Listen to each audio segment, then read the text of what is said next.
This little explain it is going to be a demonstration to show you how to calculate protons, neutrons, and electrons for any atom, any ion, and any isotope. Okay, we'll start with an atom. An atom is neutral. That's a key word right there.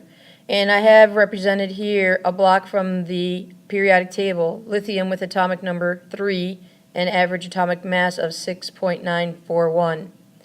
Alright, so we're going to figure out how many protons, electrons, and neutrons there are. Remember that protons represent the atomic number, or the atomic number represents protons. So it would be 3. And since an atom is neutral, that means the pluses have to be equal to the minuses. Therefore, electrons also have to be 3.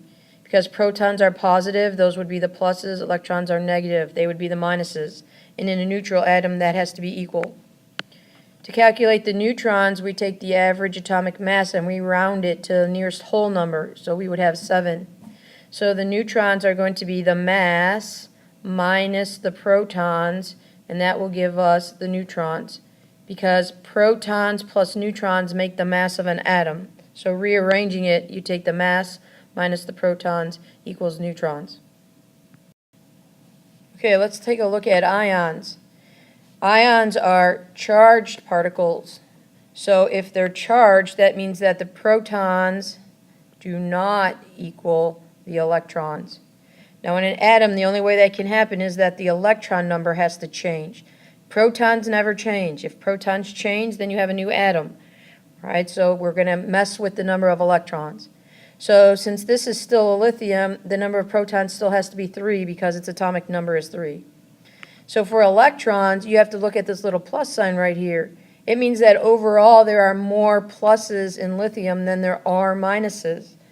There is 1 more plus than minus. So therefore, the electrons have to be 2, because 3 minus 2 gives you a plus 1. 3 pluses minus 2 negatives end up with an overall charge of positive 1. To figure out the neutrons, you do the same process. It has a mass of 7 minus the atomic number 3, and you get 4 for neutrons. All right, next, let's look at isotopes.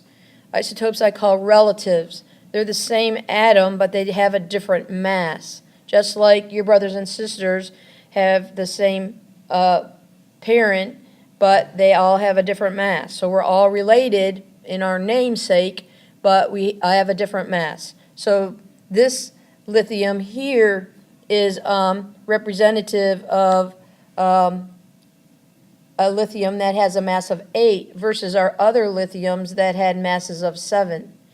All right, so we are going to take a look at lithium here.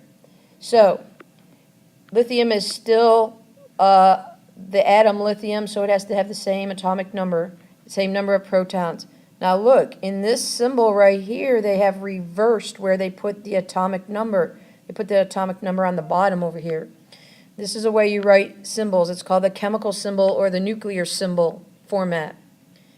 This over here, this is called hyphen notation. Wonder why? There's a hyphen right there. So if we want to find the protons, electrons, and neutrons for an isotope, the only thing that's going to change this time are the neutrons. Okay, it's still neutral, so electrons have to be the same, but the neutrons are different. And the neutrons are different because the mass number is different. So now we start with 8 instead of 7, subtract away the 3, and now we have the number of neutrons is 5. Okay, so what I just showed you was, in an example like this is a neutral atom. Most important thing to remember here is protons equals electrons. To get the neutrons, you take the mass minus protons. That gives you the number of neutrons. On ions, they're charged. The reason they're charged is because electrons were either gained or borrowed.